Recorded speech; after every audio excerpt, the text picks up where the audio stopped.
रमूलझायाळं रमूलोवे सर्वसाहुरम्। बहुत अच्छा। मंगल प्रज्ञा भाग 2 की श्रृंखला में अपनी कक्षा चल रही है, विषय संसार और मोक्ष, जिसके आधार पर अपन 4 गतियों का क्या स्वरूप है वह स्वरूप समझ रहे हैं। 4 गतियों का अपन ने रिवीजन अभी 2 क्लासों में रिवीजन पढ़ा भी है कि संसार में 4 गतियां होती हैं और 5वीं गति मोक्ष है। ये 4 गतियां इस प्रकार है: मनुष्य, नरक, देवगति और त्रियंच गति। इन चारों ही गतियों में जीव दुखी रहता है और इनसे बचने का उपाय एक पंचम गति यानी मोक्ष प्राप्त करने का है। पिछली कक्षाओं में अपन ने मनुष्य गति, नरक गति की चर्चा चल चुकी है और साथ में देव गति की चर्चा अपनी चल रही थी। तो थोड़ा सा पिछली गतियों का रिवीजन करके देव गति पर आते हैं। तो आप इसे पूछते हैं, खुशी जी मनुष्य गति क्या होती है, आप बताएंगे थोड़ा?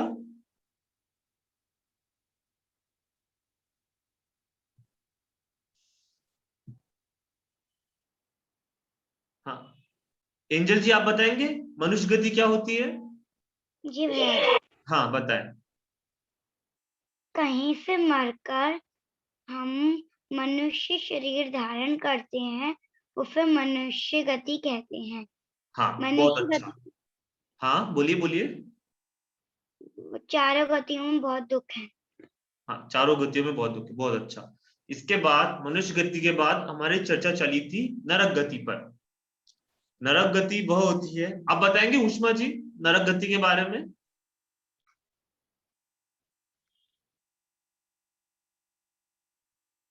जी चलिए। नरक गति वह होती है जब कोई जीव मनुष्य गति या फिर त्रियंच गति से मरकर नरक में जन्म लेता है तो वह जीव नरक गति का जीव कहलाता है।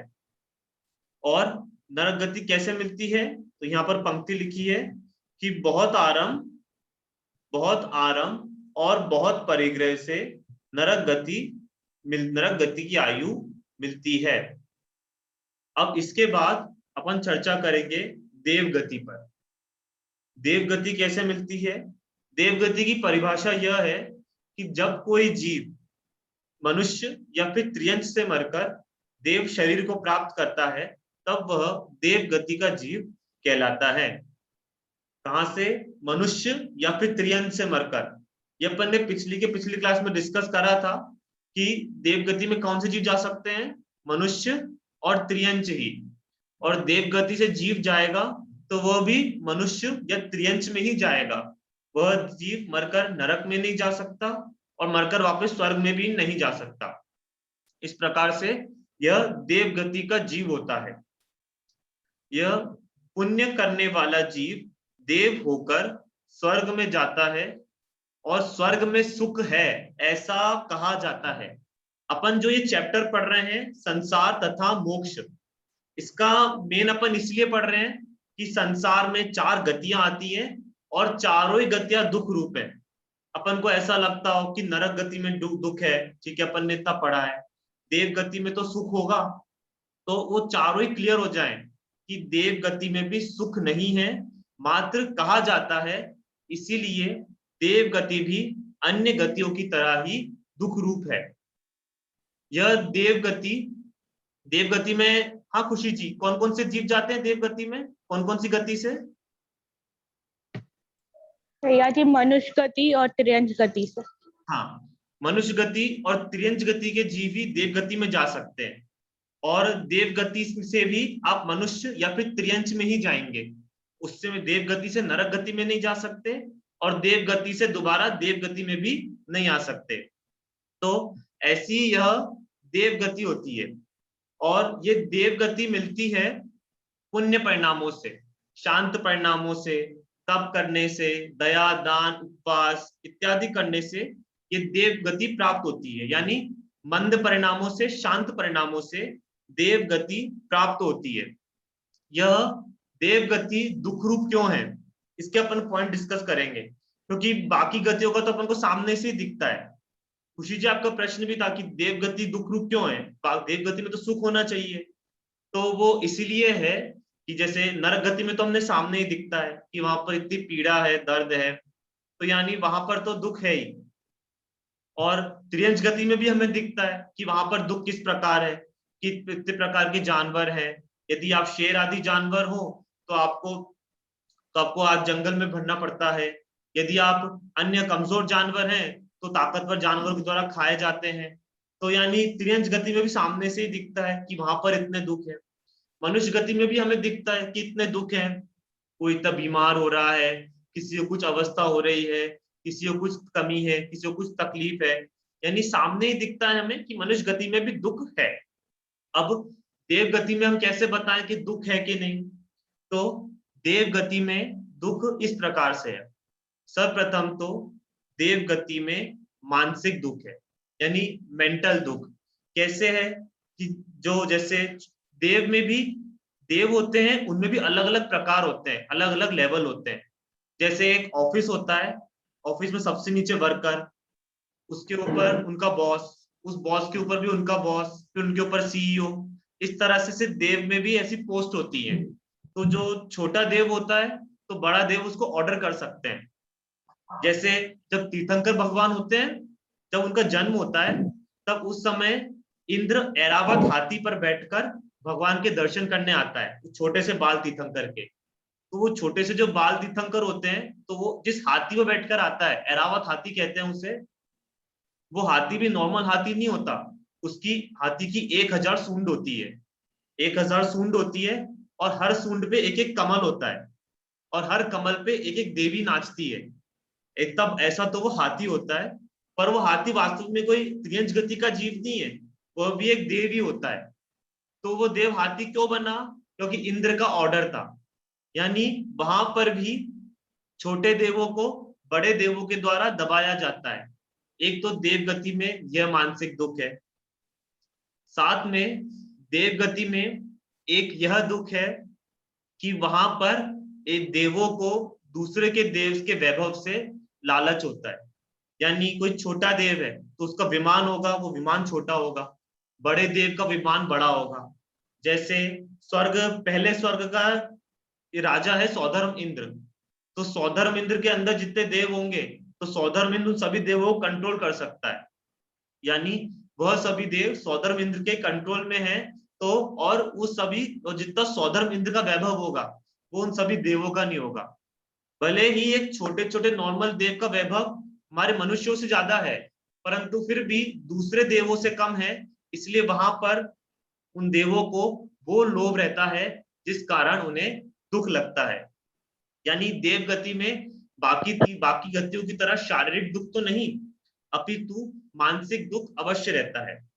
और देव गति में एक डर हमेशा रहता है कि हमारी आयु पूर्ण ना हो जाए, क्योंकि यह पता है कि देव गति से आप वापिस देव गति में जाओगे नहीं, जाओगे तो मनुष्य गति या फिर नरक गति में ही। तो इसी कारण देव गति में, हाँ सॉरी बहुत अच्छा पकड़ा, देव गति से मनुष्य गति या फिर त्रियंश गति में ही जाओगे। तो इस कारण देवों को यह भी डर रहता है कि कहीं हमारे ये भोग चले ना जाए, कहीं हमारे ये भोग चले ना जाए और हमें वापस जाकर मनुष्य त्रियंश में ना जाना पड़ जाए। और देवों का एक ऐसा नियम होता है कि देवों के गले में एक माला होती है।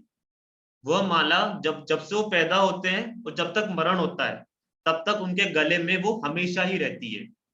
तो इस कारण वह देव, वो माला कहते हैं मंदार माला।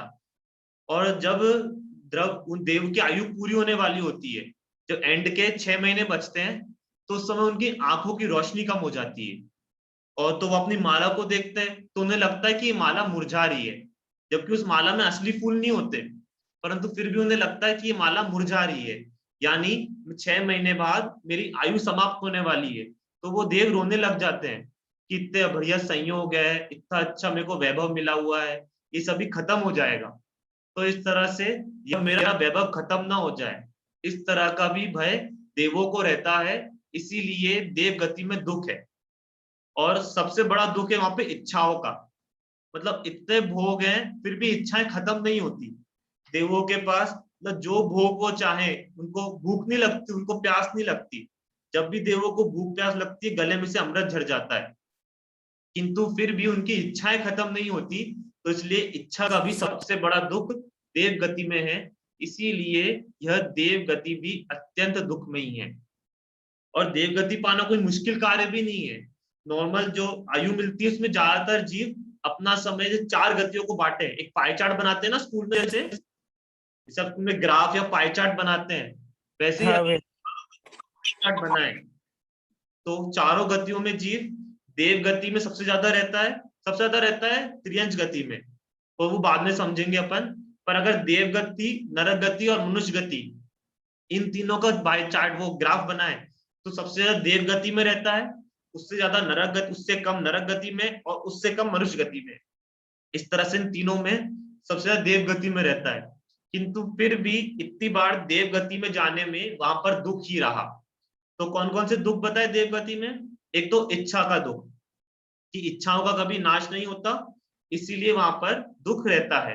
दूसरा दुख रहता है भोगों का, भोगों के लालच का, कि मुझसे बड़ा देव है, उससे बाद उसके पास मुझसे ज्यादा भोग है, इसलिए वो सुखी मैं दुखी, इस प्रकार का भोगों के लालच का दुख रहता है। और एक दुख रहता है कि छोटे बड़े देव होने का, कि कोई छोटा देव है तो उसका बड़ा देव आके दबा सकता है। इस प्रकार के इच्छाओं के, भोगों के कम ज्यादा होने के, या पद में छोटा बड़ा होने के, इस प्रकार के दुख देव गति में देखे ही जाते हैं। इसलिए भैया जी, आर्जव जी, व्यंतर देव कौन होते हैं? व्यंतर देव आप ऐसे समझें कि देव होते हैं, उनके 4 प्रकार होते हैं: भवनवासी, व्यंतर, ज्योतिष और वैमानिक। इसमें ये वैसे टॉपिक अपने बाद की क्लासों के हैं, आप शॉर्ट में समझ लीजिए। तो इसमें वैमानिक देव होते हैं, वो तो स्वर्ग में रहते हैं, और वैमानिक देव को छोड़कर स्वर्ग में, यानी जो हमसे ऊपर स्वर्ग है वहां पे। और बाकी जो 3 टाइप के देव हैं, ज्योतिष, ज्योतिष देव जो सूर्य चंद्रमा प्रकीर्णक तारे, ये सब ज्योतिष देव होते हैं। ये सब भी हमसे ऊपर रहते हैं, और ये जो सुमेरु पर्वत के चक्कर लगाते हैं, ये भी अपन बाद में समझेंगे। एक आते हैं ज्योतिषी, एक होते हैं वैमानिक, और एक होते हैं भवनवासी, और एक होते हैं व्यंतर। तो भवनवासी और ये व्यंतर देव, ये हमारे बीच रहते हैं। ये भी देवों का एक प्रकार है। जो छोटे देव होते हैं वो व्यंतर जाति में आते हैं। तो इस तरह से व्यंतर भी एक तरह के देव होते हैं, परंतु ये नीचे जाति के देव होते हैं, और वैमानिक सबसे ऊंची जाति के देव होते हैं। इस तरह से देवों में भी प्रकार होते हैं। तो तो उनका भैया जी फिर जो व्यंतर देव होते हैं उन्हें ही लोग भूत वगैरह बुलाते हैं? उन व्यंतर देवों के भी 10 भेद हैं। तो आप जैन धर्म पढ़ने जाओ तो बहुत डिटेल निकलती है उनके भी, उसमें से भी उसमें एक भेद है भूत पिशाच। और वास्तविकता में कोई जैन धर्म के भूत वगैरह होते नहीं है। ये व्यंतर देवों में एक जाति होती है भूत नाम की। जैसे अपन जैन है, तो अपने जैन में भी सबके सरनेम अलग अलग होते हैं, किसी का कुछ होता है, किसी का कुछ होता है। वैसे ही इन व्यंतर देवों में एक कास्ट होती है, वो होती है भूत नाम की। तो उस कारण से उनको भूत कहा जाता है। वास्तविकता में कोई अलग से कोई भूत नहीं होते, ये देव ही होते हैं। और ये भी ऐसे किसी को परेशान करने नहीं आते, इनके अपने बहुत बड़े बड़े महल होते हैं। तो ये आप समझिए किसी पीपल के पेड़ पे रहते हो, या किसी पुराने हवेली में घूम रहे हो, तो ऐसा भी नहीं होता। मात्र यह देव ऐसा होता है कि इनका स्वभाव थोड़ा मनमौजी होता है। अर्थात कोई इनका पुराने भाव का मित्र हो या कोई शत्रु हो, तो उसको कहीं परेशान करने आ सकते हैं या आते हैं, परंतु इनका ऐसा कोई विशेष नहीं होता कि आपको आगे परेशानी करना है या किसी के पीछे पड़ जाएंगे, इस तरह की कुछ भी नहीं होता। ऐसे ही व्यंतर देव होते हैं। होते ये भी देव ही है, सर्वांग सुंदर होते हैं। ऐसा कोई इनका अजीब सा रूप नहीं होता। सर्वांग सुंदर सुंदर ये व्यंतर जाति के देव होते हैं, परंतु नीची जाति के होने के कारण ये भी दुखी ही रहते हैं। इसीलिए यह तीसरी गति समझी अपन ने, देव गति। और यह जीव भी, यहाँ पर भी जीव दुख रूप ही है, दुखी ही है। हाँ, खुशी जी आप बताएंगे कि देव गति में क्या दुख है? कोई एक दुख बताएं। भैया जी मैं सुन नहीं पाई क्योंकि मोबाइल पे किसी का फोन आ गया था। चलिए कोई बात नहीं। एंजल जी आप बताएंगे? जी भैया जी। एक दुख भैया बताना जी कोई सा। मृत्यु का, कौन सा? मृत्यु का डर, मृत्यु मृत्यु का का डर। डर। बहुत अच्छा। आरजब जी आप बताएंगे एक दुख? हाँ भैया जी। हाँ अ, बताएं। जब उनकी माला झड़ने लगती है तो उन्हें बहुत दुख होता है कि वो मरने लगेंगे। जी वो तो हो गया मृत्यु का दुख, वो इंजन जी ने बता दिया। इसके अलावा? जो बड़े देव होते हैं तो उनको देखकर वो बहुत उन्हें अच्छा नहीं लगता कि हम हाँ, बहुत छोटे बड़े हैं। देव छोटे देवों पर सुपरिटी जता सकते हैं, तो एक वह भी बड़े छोटे का दुख वहां पर होता है। हाँ निष्ठा जी आप बताएंगे एक दुख? उनका इच्छाएं खत्म नहीं होती। बहुत अच्छा, कि उनका इतने आंसर है। भोग होने पर भी उनकी इच्छाएं समाप्त नहीं होती, प्रत्येक समय नया नया भोग उनको चाहिए, तो इस प्रकार से इच्छाओं का भोग भी हमेशा लगा रहता है। इस तरह से देव गतियों में, देव गति में संपूर्ण व्यवस्था होने पर भी वहां पर जीव दुखी ही है। इसीलिए जो सबसे अट्रैक्टिव लगती है हमको कि मोक्ष तो जान नहीं पा रहे, चलो देव गति चले जाएंगे, तो वो देव गति भी कोई सुख का कारण नहीं है तो वह भी दुख का ही कारण। अब देवगति के बाद, देवगति के बाद आगे चलेंगे अपन त्रियंज गति पे। यहाँ पर देवगति का बंध का कारण बताया है। अर्जुन जी आप ये पढ़ेंगे, संयम के साथ रहने वाला? हाँ भैया जी। पढ़िए। संयम के साथ रहने वाला, शुभ शुभ शुभाव रूप रागांश और असंयंगांश असंयमांश। असंयमवांश मंद कषाय रूप भाव तथा अज्ञान पूर्वक किए गए तत्पश्चात के भाव देव वायु के बंध के कारण है। अत्यंत मंद परिणाम से यह देवगति मिलती है, पर ये भाव भी अपराध ही है, इसलिए संसार का अभाव देवों के भी नहीं है। वो बस इतना ही। देवगति कैसे मिलती है कि संयम के साथ रहने वाले शुभ भाव रूप राग और असंयम के साथ रहने वाली मंद कषाय और अज्ञानता। यानी जब हम तप तप उपवास व्रत आदि का पालन करते हैं, और वो पालन भी कैसे करते हैं कि जैसे व्रत उपवास करके कोई इच्छाओं को ना चाहते कि मेरी तारीफ हो, ऐसा न चाहना, इस तरह से व्रत उपवास करना, और व्रत का उपवास का समय सही से निकालना, इस तरह से जब हम व्रतों का पालन करते हैं और मंद कषाय से रहते हैं। मंद कषाय जैसे आपको कोई क्रोध का कारण मिलना है, आपको किसी बात पर गुस्सा आ सकता है, पर आपने उसमें गुस्सा दबा लिया और शांति से रहे, तो वह कहलाएगा मंद कषाय रूप परिणाम। इन परिणामों से रहने पर स्वर्ग की देव गति की प्राप्ति मिलती है। ये देव आयु के बंध का कारण है। संयम के साथ रहने वाले शुभ भाव रूप रागांश और असंयमांश। असंयमांश मतलब कि जिस समय मंद कषाय में रह रहे हैं, भले ही आप व्रत आदि नहीं कर पा रहे हो, पर दिन भर आप शांत परिणामों से रह रहे हैं, तो वह कहलाएगा देव गति का कारण, देव गति के बंध का कारण। और अज्ञान पूर्वक किए गए तपस्चरण, ये पॉइंट समझते हैं। अज्ञान पूर्वक किया गया तपस्चरण मतलब क्या होता है? देखिए तप का मतलब होता है इच्छाओं का निरोध करना। जैसे आपने, तप का मतलब होता है इच्छाओं का निरोध। क्या होता है एंजल जी? इच्छाओं का निरोध। हाँ, तप का मतलब होता है इच्छाओं का निरोध। यानी जैसे आपको इच्छा हो रही है, मानो इच्छा हो रही है आपको फोन चलाने की, या इच्छा हो रही है टीवी देखने की, या इच्छा हो रही है बाहर कहीं घूमने जाने की, तो उस इच्छा को आपने दबा दिया। आपने विचार किया कि बाहर जाऊंगा तो इतने जीवों की हिंसा होगी, तो इतने पाप बन देंगे, इससे अच्छा मैं यहीं पर बैठ के कुछ अच्छा कार्य कर लूं। इस तरह से करने से आपने इच्छाओं को दबा दिया, तब वहां पर कहलाएगा एक तरह से आपने तप कर लिया। यानी आपको, जैसे मुनिराज तप करते हैं, तो उसमें क्या करते हैं, जो अनेक प्रकार की इच्छाएं चलती है उनको दबाने की प्रैक्टिस करते हैं। देवगति में तप नहीं हो सकता, क्योंकि वहां पर इच्छा होती है वो हल्के पूरी हो जाती है। देवों को भूख लगने की इच्छा हुई तो हल्के अमृत जल जाता है, तो इसलिए देव गति में तप नहीं हो सकता। परंतु मनुष्य गति में यहाँ पर कोई इच्छाओं को दबाना, वो एक तरह से तप कहलाता है। तो भूख लगना, तो भूख लगने की इच्छा को दबा देना, वह भी तप कहलाएगा। उपवास करना वह भी तप कहलाएगा, एकासन करना वह भी तप कहलाएगा। परंतु वो अज्ञान पूर्वक किया गया तप, यानी आपने उपवास कर लिया, पर उपवास आपको पता ही नहीं क्यों करना चाहिए, बस आपने समझा कि दिन भर नहीं खाना और रात भर खाना भी नहीं खाना, पानी भी नहीं पीना, वो उपवास कहलाता है, और आपने उपवास कर लिया, तो वो उपवास आपका फल वो नहीं होगा, तब तो कहलाएगा। बाद में आपने वैसा कार्य किया जो उपवास में करना होता है, तो तब तो कहलाएगा, परंतु वो वास्तविक उपवास नहीं होगा, क्योंकि उपवास आपने मेन इसलिए होता है ताकि हम अपनी आत्मा को और जान सके, ताकि जो हमें फ्री टाइम मिला, खाना खाने से बचे, हम दूसरे कामों से बचे, उस समय हम अपनी आत्मा का ध्यान लगाएं।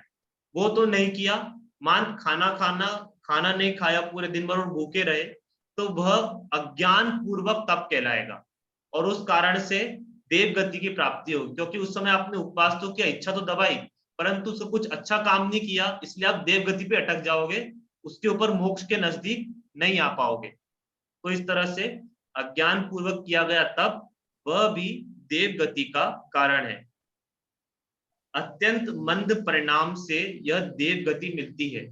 अत्यंत मंद परिणाम यानी शांत रहने से, आपको कोई कुछ बोले तो उसका उल्टा जवाब नहीं देने से, कोई कुछ क्रिया हो रही जिसमें बहुत गुस्सा आ सकता है, वहां पर शांत हो जाने से, ऐसे शांत परिणामों से देव गति मिलती है।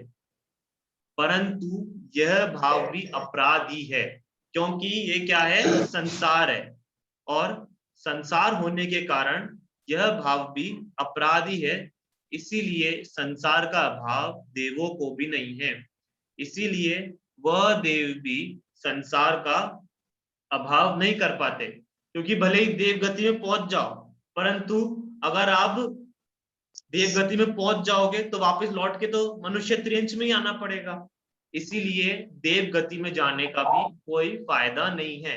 जैसे आप एलकेजी से लेकर फर्स्ट ट्वेल्थ क्लास तक पढ़े, फिर 12th क्लास के बाद आपको वापस बोल दिया जाए चलिए वापस एलकेजी में स्टार्ट करिए, तो कैसा अजीब लगेगा।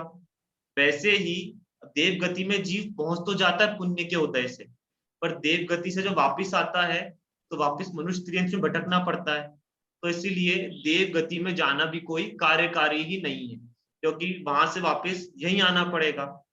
अगर हम यह समझ लें कि देव गति भी दुख रूप है और इसके अलावा एक मोक्ष नाम की जगह है वो सुख रूप है, तो अगर वो हम प्राप्त कर सकें तो उससे आप भले ही देव गति से कोई सी भी गति में चले जाओ, अगर आप मोक्ष का प्रयास कर रहे हो तो आप वहां पर ज्यादा अच्छे हो। अगर आप त्रियंच गति में हो, आप सभी ने वो महावीर भगवान की कहानी सुनी है, वो चित्र देखा होगा आप सभी ने कि दो मुनिराज आ रहे हैं, एक शेर का जीव है, वो ऐसे हाथ जोड़े खड़ा है, उसकी आंखों में आंसू टपक रहे हैं, महावीर भगवान वाली, वो देखिए आपने चित्र देखा है वो पिक्चर? हाँ भैया जी।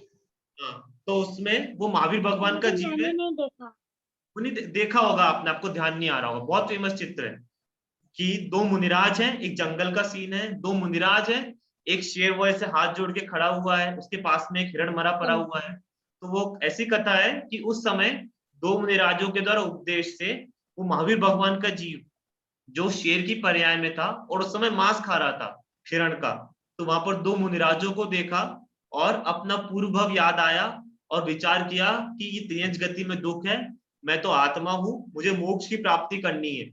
इतना विचार किया तो मांस छोड़ा, हाल उस शेर ने पानी पीना छोड़ दिया था, क्योंकि वह शेर उस समय उसको पूर्व का याद आ हुआ कि व्रत क्या होते हैं, तो शेर ने पानी पीना छोड़ दिया था, मात्र एक छना हुआ नदी का पानी पीता था, झरने का पानी पीता था, मांस खाना छोड़ दिया था।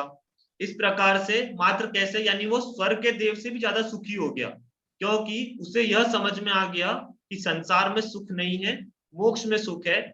इसीलिए चारों गति में यदि सुख चाहिए तो एक वहां पर सुख नहीं मिल सकता, एक मोक्ष में ही सुख मिल सकता है, और अगर ये जान लेंगे तो फिर संसार धीरे धीरे छूट सकता है। अब इसके बाद अपन चलते हैं देव गति के स्वरूप के बाद त्रियंच गति के स्वरूप पर। जब कोई जीव अपने शरीर को छोड़कर त्रियंच शरीर धारण करता है अर्थात त्रियंच गति में जाता है, उसे त्रियंच कहते हैं। त्रियंच वर्ड का मतलब होता है टेढ़ा होना। जैसे देव गति का जीव होता है वो भी सीधा होता है, सीधा खड़ा होता है, मतलब दो पैरों पे, और नरक गति का जीव भी ऐसा ही खड़ा होता है सीधा। मनुष्य गति का जीव भी सीधा ही खड़ा होता है, पर एक त्रियंच गति के जीव होते हैं, ये होते टेढ़े, तो इसलिए त्रियंच वर्ड का मतलब होता है टेढ़ा। बाकी सब जगह के सीधे होते हैं, त्रियंच टेढ़े होते हैं। त्रियंच शब्द का मतलब होता है टेढ़ा, और जो ऐसे शरीर को धारण करे वह कहलाता है त्रियंच गति का जीव। यह त्रियंच गति के दुख तो हमें सामने ही प्रत्यक्ष दिखते हैं। कितनी गाय, भैंस, कुत्ते, जंगली जानवर आदि, इनको भूख का डर रहता है, भूख का दर्द रहता है, प्यास का दर्द रहता है, कभी भोजन नहीं मिलता, कभी पानी नहीं मिलता। देखिए यहीं से पढ़ते हैं कि त्रियंचों के दुख तो हम रात दिन देखते हैं। कत्ल खाने इन्हीं त्रियंचों की हत्या के लिए खोले जाते हैं। जरा विचार करो, हमारा एक बाल भी खींचा जाए तो कितनी पीड़ा होती है। यहाँ तो रात दिन बोझा ढोना आदि कराए जाते हैं। भूख प्यास की बाधाएं भी यहाँ अधिक हैं। पृथ्वी, जल, अग्नि, वायु, वनस्पति, कीड़े मकोड़े, हाथी, घोड़े, कबूतर, मोर, पशु पक्षी आदि सभी त्रियंची हैं। यानी सबसे ज्यादा किसी प्रकार है तो वह त्रियंच गति के जीवों के प्रकार है। नरक में तो एक नारकी है। मनुष्य में स्त्रीलिंग, पुल्लिंग, नपुंसकलिंग ऐसे भेद हैं। देवगति में भी अके स्त्रीलिंग और पुल्लिंग दो भेद हैं, और यहाँ पर त्रियंच गति में तो अनेक प्रकार के भेद हैं। जो पृथ्वी ले लो, अग्नि जीव होती है, हवा जीव होती है, वनस्पति भी त्रियंच गति का जीव होती है, अग्नि भी त्रियंच गति का जीव होती है, छोटे से कीड़े से लेकर बड़ा सा हाथी, ये सभी त्रियंच गति के जीव होते हैं। यानी सबसे ज्यादा जीवों की यदि वैरायटी तो ये त्रियंच गति में मिलती है। जो बड़े से पहाड़ होते हैं वो पहाड़ भी छोटे छोटे जीव मिलके जीव होते हैं, छोटे छोटे जीवों के शरीर होते हैं। यानी त्रियंच गति सबसे ज्यादा जहां पे आपको जीव मिलेंगे वो त्रियंच गति में मिलेंगे। और प्रत्येक समय यहाँ पर इतने दुख देखे जाते हैं। छोटी सी चीटियां होती है, हमारे पैरों को नीचे दब जाती है, हम देख के नहीं चलते हैं। तो कितने बड़े बड़े पेड़ होते हैं वो काटे जाते हैं, कितने पशु पक्षियों को परेशान किया जाता है। जैसे हम अगर आप पतंग उड़ाते हो तो उसमें कितने जीव आ जाते हैं। तो त्रियंच गति के जीव तो साक्षात दिखता ही है कि यहाँ पर कितना दुख है। ये चारों गति समझाने का मोटिव यही है कि चारों गतियों को अपन स्वरूप समझें, और उसके बाद ये समझे कि चारों गतियां दुख रूपी है, और इन चारों गतियों से हम कैसे छूट सकते हैं उसकी प्रैक्टिस चालू कर दें। तो यह त्रियंच गति भी इस प्रकार से दुख वाली ही है। तिरछे परिणाम से अर्थात मायाचारी छल कपट के परिणाम से त्रियंच आयु मिलती है। तिरछे परिणाम और से तिरछा शरीर भी मिलता है, और मायाचारी के परिणाम से त्रियंच गति मिलती है।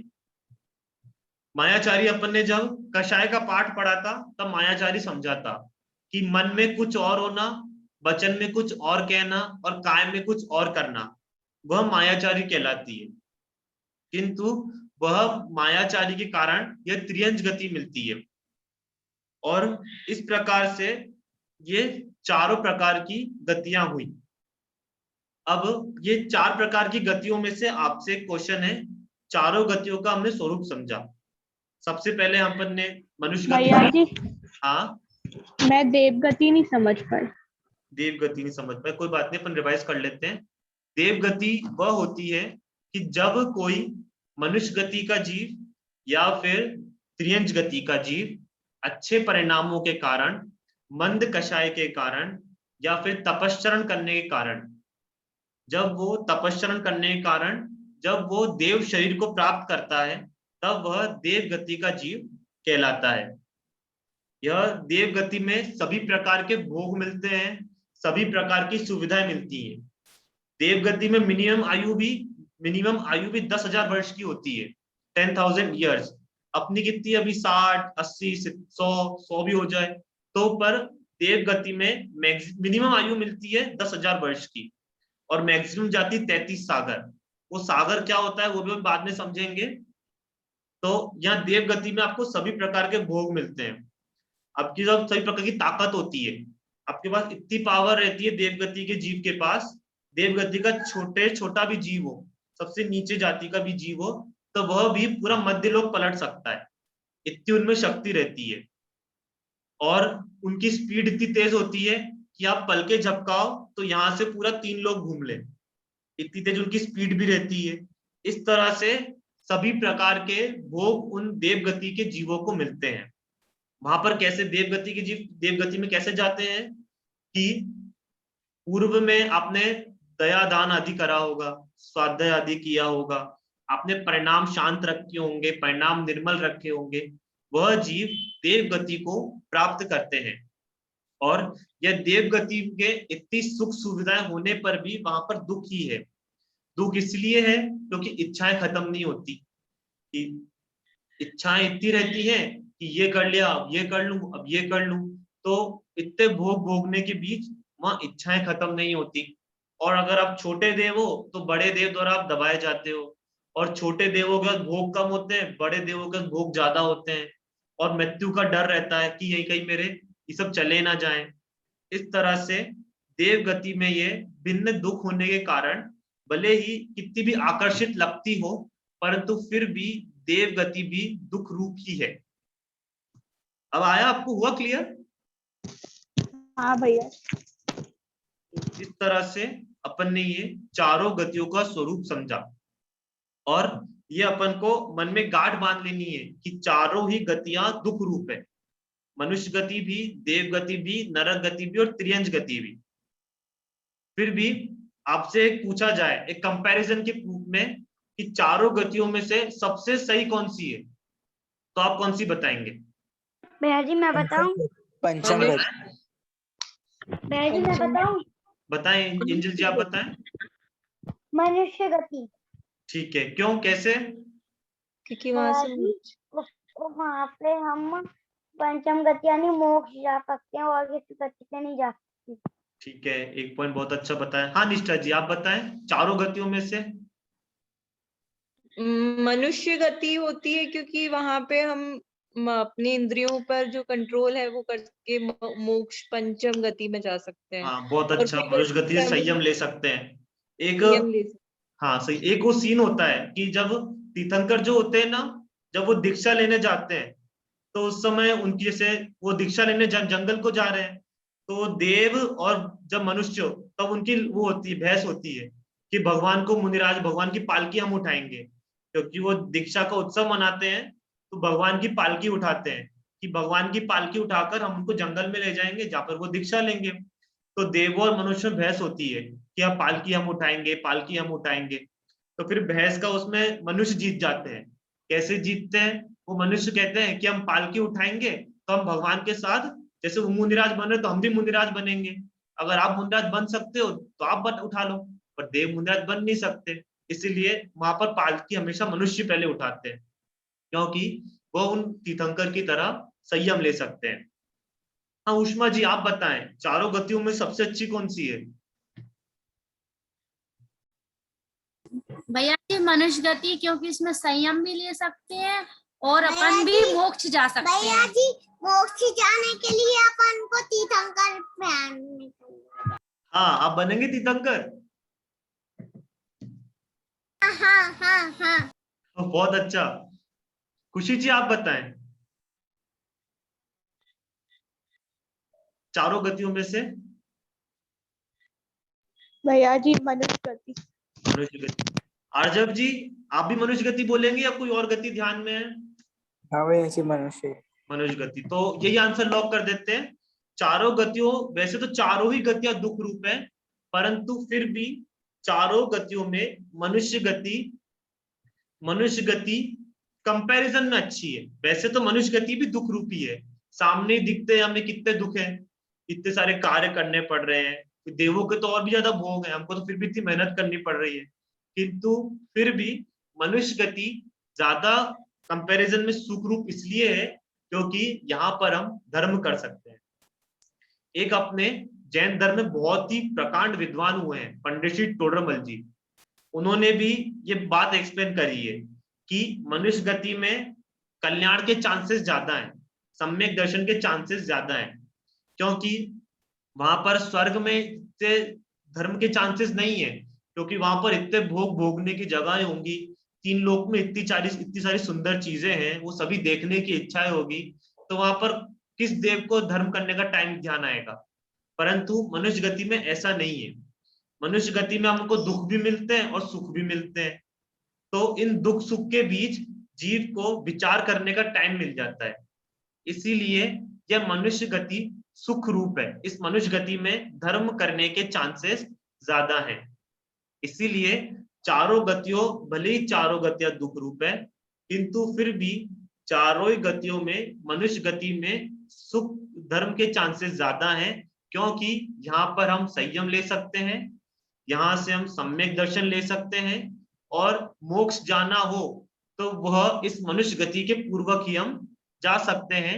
इसीलिए चारों ही गतियों में यह मनुष्य गति ही सुख रूप है। ओ सॉरी, चारों ही गतियां दुख रूप है, किंतु अभी हमें जो मनुष्य गति मिल गई है ये बहुत ही भाग्य से मिली है।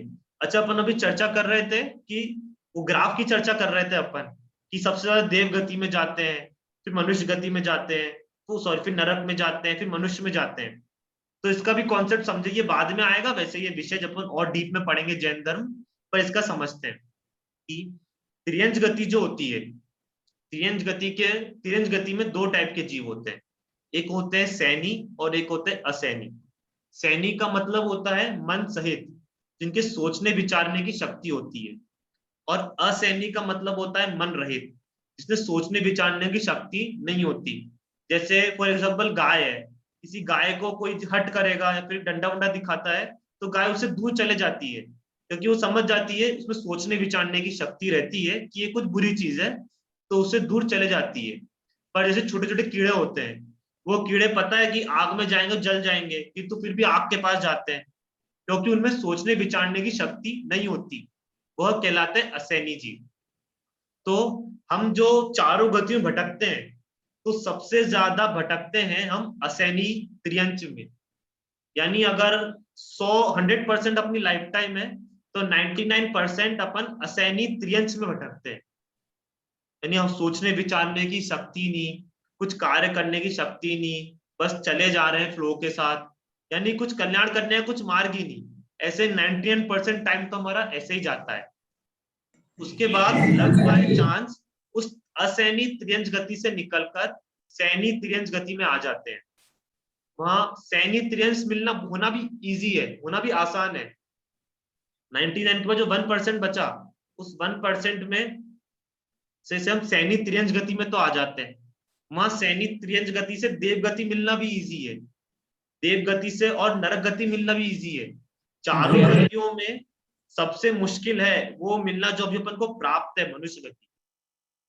असैनी त्रियंज तो 98% निकल ही जाता है, बाकी जो 1% बचता है उसमें भी 75 क्या 90% दूसरी गतियों में चला गया, देव गति में, त्रियंज गति में, मनुष्य गति में, वो त्रियंज गति में, नरक गति में।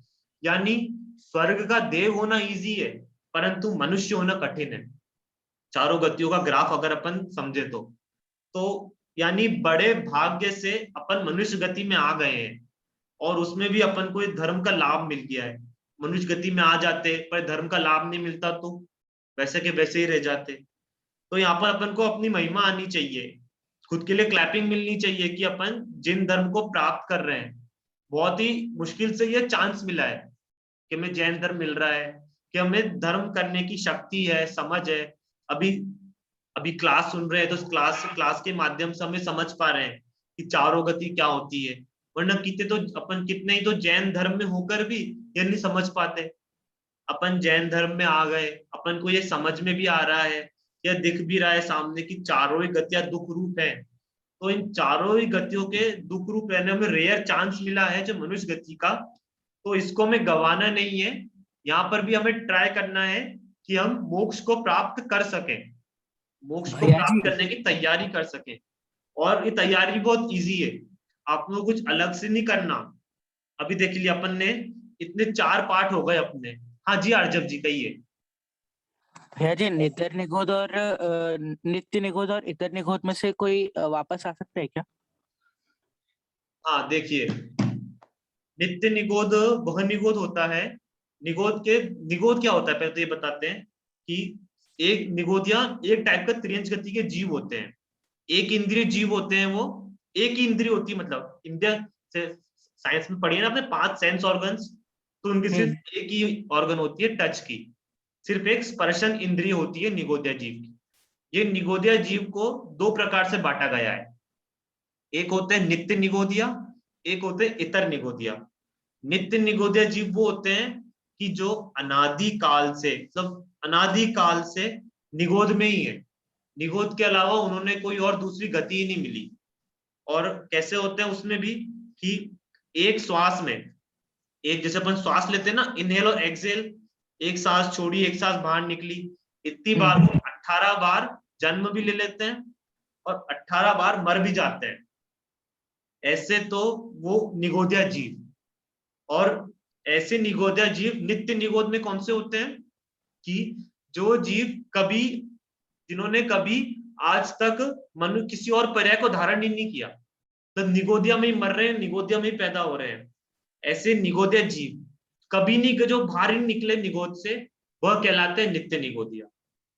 और इतर निगोदिया वो जीव होते हैं कि जो नित्य निगोद से तो बाहर निकल गए, अभी भी नित्य निगोद में अनंत जीव भरे पड़े हैं। ऐसे जीव जो कभी निगोद से बाहर निकले ही नहीं।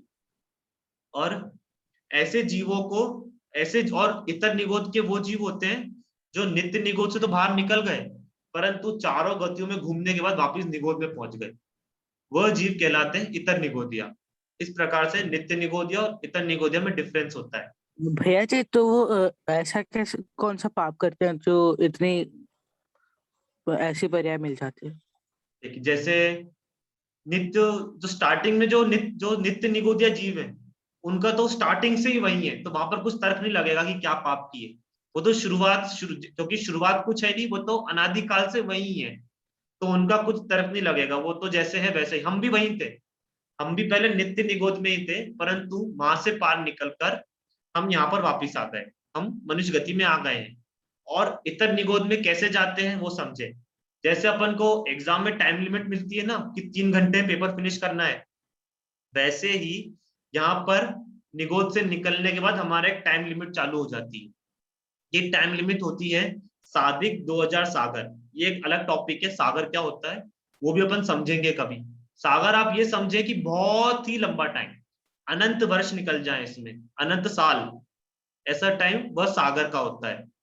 तो अपन को ऐसे 2000 सादिक 2000 यानी 2000 सागर प्लस थोड़ा सा टाइम और, इतना टाइम अपन को मिलता है कि आप निगोद से निकल के अपना मोक्ष जा सकते हो, चले जाओ। अगर आपका एक टाइम लिमिट पूरा हो गया तो वापस इतर निगोद में जाना पड़ेगा। तो ये जो इतर निगोद का जीव होता है, या यही जीव होते हैं कि इनको इतने टाइम लिमिट मिली थी, जो 3 घंटे में पेपर सॉल्व कर लो, नहीं कर पाए तो फेल हो जाओगे। वैसे ही 2000 सादिक 2000 साल का टाइम मिला है, इस टाइम में अपना कल्याण कर लो, मोक्ष की प्राप्ति कर लो, वरना वापस निगोद में जाना पड़ेगा। तो इतर निगोद में ऐसे जाते हैं कि अब स्वयं को नहीं पहचान कर संसार में ही भटकते रहते हैं, इस कारण यह इतर निगोद प्राप्त हो जाता है। इसलिए यह मनुष्य गति मिल गया है तो बहुत अच्छा चांस है, इसको अपन कोशिश कर सकते हैं कि प्राप्त कर लें अपना। और हाँ कहें भैया जी, हाँ एक मेरा भी सवाल है जी। जैसे इतर निगोद और नित्य निगोद में से किस निगोद, वैसे तो निगोद से निकल ही नहीं सकते ना, तो चने की भाण की तरह कि कोई एक आध उछल के बाहर निकल गया, हाँ, तो उसमें भी इतर निगोद और नित्य निगोद में से कौन निकल सकता है, मनुष्य गति में जा सकता है? इतर नित्य, देखिए नित्य निगोद से निकलना तो जैसे उदाहरण दिया कि वो चने की भाण का उदाहरण आता है कि एक जैसे पॉपकॉर्न उबलता है तो एक कोई पॉपकॉर्न उठक के बाहर आ गया, तो वैसे ही नित्य निगोद से कोई जीव बाहर आ गया तो बाहर आके 2000 सादिक 2000 सागर की टाइम लिमिट चालू हो जाती है। और अगर उसमें नहीं करे तो वहां से इतर निगोद में जाता है, तो इतर निगोद में भी थोड़े टाइम पाकर अपने आप निकल जाता है। जैसे नित्य निगोद से निकला वैसे ही रेयर चांस से इतर निगोद से भी निकल जाते हैं, और फिर से वो कालचक्र प्रारंभ हो जाता है। इतने टाइम में अपना कल्याण कर ले तो ठीक है, वरना वापिस से इतर निगोद में। यानी इतर नित्य निगोद तो स्टार्टिंग पॉइंट है, अगर उसके बाद फिर निगोद में आया तो वो इतर निगोद कहलाएगा, और स्टार्टिंग होती है वो नित्य निगोद से होती है। इस तरह तो से फिर इतर निगोद से कभी बाहर नहीं निकल सकते है ना भैया? जी, इतर निगोद से कभी बाहर नहीं निकल सकते। नहीं, इतर निगोद से तो आप कभी भी निकल सकते हैं, जब काल आ जाए, चाहे तो आधे घंटे कोई जीव इतर निगोद में पहुंचा, आधे घंटे वहां रहा, फिर निकल गया, 2 समय रहा, 5 समय रहा, वहां निकल गया, इस तरह से निकलना आसान होता है। किंतु वो भी बहुत ही मुश्किल है निकलना। नित्य निगोद से आसान इतर निगोद से निकलना है, परंतु फिर भी वह बहुत मुश्किल है। और जो ये जैसे टाइम बताया ना, सादिक 2000 सागर, तो उसमें जो कुछ मिलता है सादिक यानी थोड़ा और, वो थोड़ा और टाइम रहता है मनुष्य गति का। और जो 2000 सागर है उसमें 1300 सागर देव गति में बिताते हैं अपन, 700 सागर नरक गति में बिताते हैं, और जो हल्का सा टाइम मिलता है वो मनुष्य और त्रियंश का होता है। तो उस हल्के से टाइम में ही अपना कल्याण करना है, वरना वापस हम इतर निगोद में ही रहेंगे। इसलिए डेली में अपन को ये ध्यान आते रहना चाहिए कि अपन कोई कार्य कर रहे हैं तो अपना वास्तविक गोल मोक्ष को प्राप्त करने का है, कि हम जो भी कार्य कर रहे हो, घर का, स्कूल का, ऑफिस का, सब में ये ध्यान रहता रहना चाहिए कि मैं इन कार्यों से दूर एक आत्मा हूँ। आप स्कूल का होमवर्क कर रहे हो या कुछ घर का कार्य, बाजार का, बाहर का कार्य कर रहे हो, तो थोड़ी थोड़ी देर में ये ध्यान आते रहना चाहिए कि इन सबसे भिन्न मैं एक आत्मद्रव्य हूँ। ये ध्यान आते रहेगा तो आपको वापस निगोद में नहीं जाना पड़ेगा। इस तरह से यह 4 गतियों का टॉपिक अपना पूर्ण हुआ। अब इस 4 गति में से कुछ प्रश्न किसी को?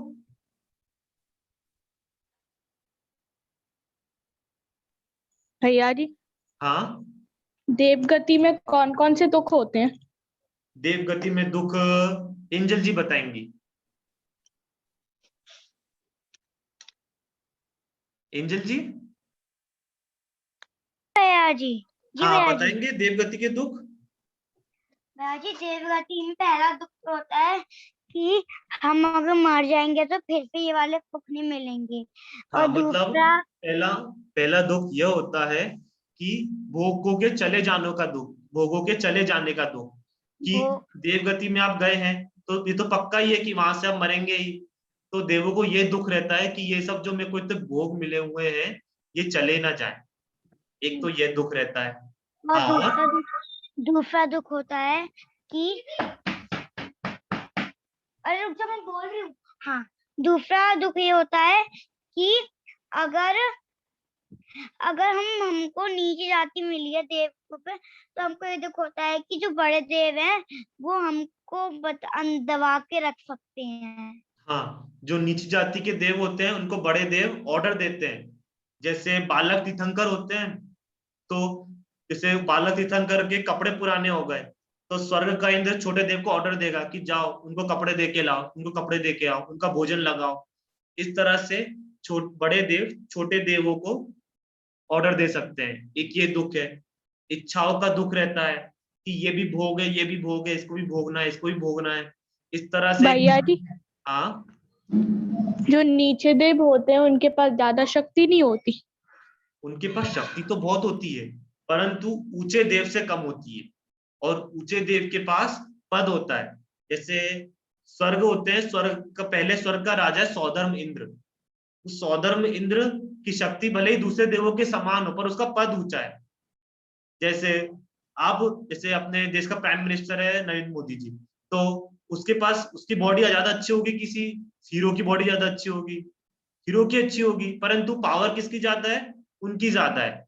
वैसे ही उन देवों का पद ऊंचा होता है, तो वो दूसरे देवों को ऑर्डर दे सकते हैं, जिस कारण से उन देवों में दुख रहता है जूनियर और सीनियर होने का। एक दुख ये रहता है, एक इच्छाओं का दुख रहता है कि इच्छाएं पूर्ण नहीं होती, और साथ में एक दुख भोगों का रहता है कि नीची जाति के देवों के पास कम भोग होते हैं और ऊंची जाति के देवों के पास ज्यादा भोग होते हैं। और एक ये भी रूल है कि ऊंची जाति के सिर्फ वही जीव देव बन सकते हैं जिन्होंने आत्म ध्यान कर रखा हो। अगर पूर्व में आपने सम्यक दर्शन था, यानी आपने आत्मा की पहचान कर ली थी, तो सिर्फ वही देव ऊंची जाति के देव बनते हैं। और आपने पूर्व में भी आत्मा की पहचान नहीं करी, तो आगे जाके देव बने भले ही बने, पर नीची जाति के देव बनते हैं। इसलिए ऊंची जाति का देव भी बनना है तो उसके लिए भी आत्म ध्यान जरूरी है, और मोक्ष जाना है तो भी आत्म ध्यान ही जरूरी है। इस तरह से ये देव गति में इच्छा का, मरण के भय का, जूनियर सीनियर का और दूसरों के ज्यादा भोग रहते हैं। इस तरह से देव गति के दुख रहते हैं। हुआ क्लियर आपको? हाँ भैया जी। और कुछ प्रश्न जी किसी को? भैया जी देवगति होती कहाँ पर है?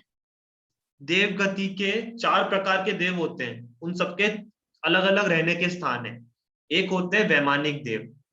वैमानिक देव यानी जो विमान में रहते हैं, यह जो 3 लोक होता है उसमें सुमेरु पर्वत है मध्य लोक में।